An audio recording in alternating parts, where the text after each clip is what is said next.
Pisceans, welcome to Lotto Tarot. This is the Lottotaronator5000, this contraption here in front of you. And the way this works, I have got 78 tarot balls in this cage, and sometimes they like to escape, but we're going to throw 6 of them into the matrix for you for January through June 2025. And I will get started here in a second. So basically, we are going to see what comes out to you for January through June. All right, one more. Let me give it another good shake. All right, ready to go. I'm going to turn the squeaky elevator on here. All right. All right, show me what I need to see for Pisces for January through June 2025. January, February, March, April, May, June, July. Oh, it's too many. Good for me. I suck at counting. All right, so we're waiting for January to come down. The way I'm going to be doing this is I'm going to bring these cards from this 2025 reading back into your monthly and weekly readings. So we're not just going to leave them out in the ether. They will come back in for your monthly readings and your weekly readings. All right, January. Wow, that one flew on the floor. That was February. March. April, May, June, and I've got a bonus ball for you. All right, let me grab this guy.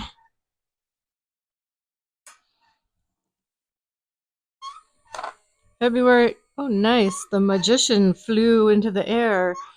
All right, I'm going to turn the squeaky elevator back off. All right, so he's turned around for you. Ooh, the world, the magician. This is the 8 of Wands. Let me make sure. Yep. All right, and this looks like another wand, number 6.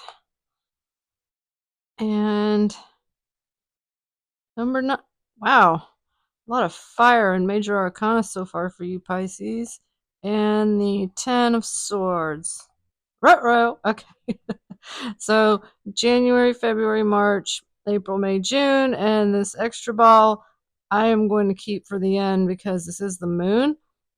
Technically for July. I don't know why I just did 7 balls. But anyway, sometimes things happen for a reason. Let me see if I can focus in on this a little bit better for you. All right. So I'm going to get your reading started. I'm going to pull some cards from the Rider-Waite deck for a visual.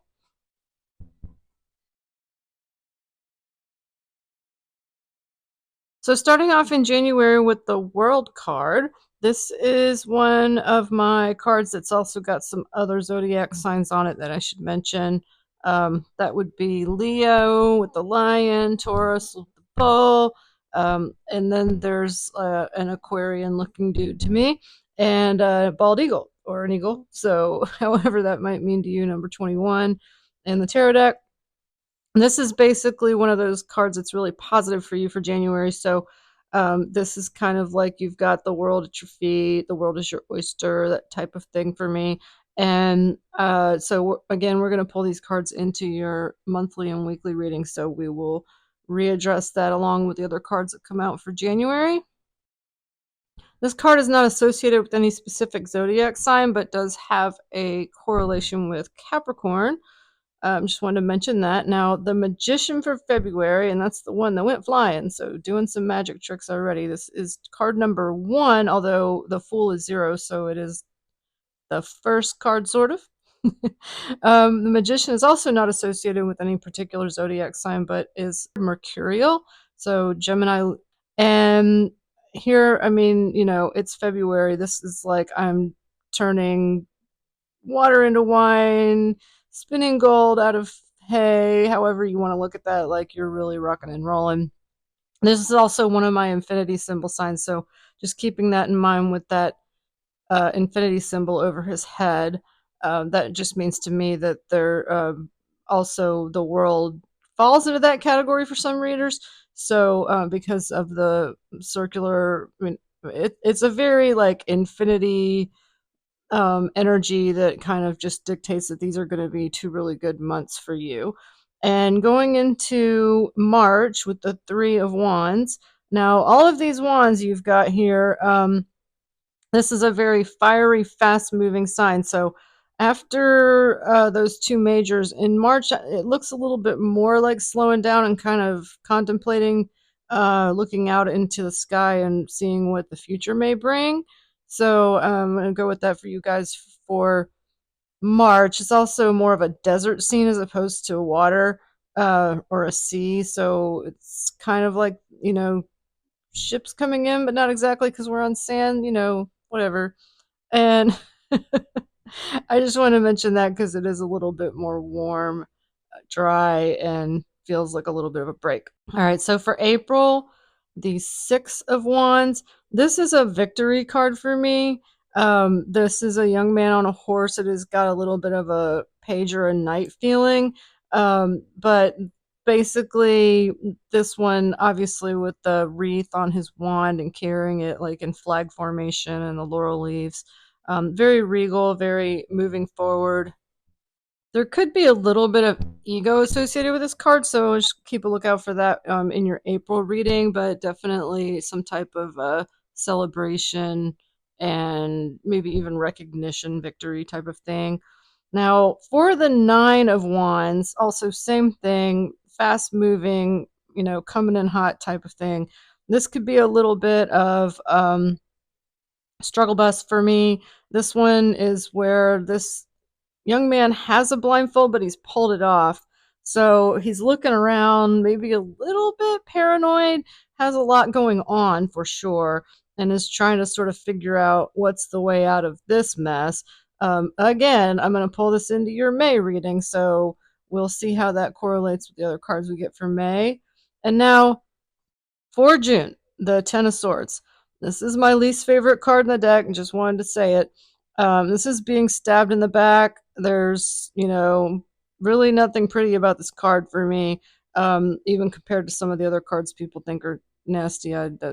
This is the one that to me really is. So you want to keep a lookout for maybe some people behind your back doing some things that are not so savory. And we will once again pull this into your June reading and see how that correlates. Don't worry too much. Sometimes these come out as a warning sign for you. That's the whole point. So something to look out for. And then your bonus card, the moon. And I just want to say, obviously, you're the last zodiac sign, and I did start with Aries. There's been a trend where the more positive signs were coming out for them at the beginning of 2025, which is happening for you. So if you're Aries, Pisces cusp, let's pay attention to that because it feels a lot more like the good like cycles restarting energy is at the January February level for you guys, and then running all the way into the first half of the year maybe not so much. But with the moon, that card brings up sort of again kind of feeling like you're not really sure what's going on, mystery, illusion maybe, and can also point to dreams and intuition. So we'll keep in mind that the middle part of the year might be a little more challenging before we go forward. So speaking of new cycles, I do have a Nostradamus video up that talks about exactly what he did say in 2025 compared to what you might have been seeing in the media. If you don't know who Nostradamus is, I'll explain that too. But basically, we are entering into, according to him, a new cycle of over 250 years. So that's why I feel like it's really important to get these messages to you guys. Nothing horrible. I think everybody's just going to live their life and move along, but I do want to bring these energies to you to keep an eye out for what might be kind of the cycle that you're going into as well. All right, guys, that's all I got for you. And please join me for the weekly and monthly readings so we can continue checking out your energy. Have a great day, year, and month. Your bonus numbers are up next.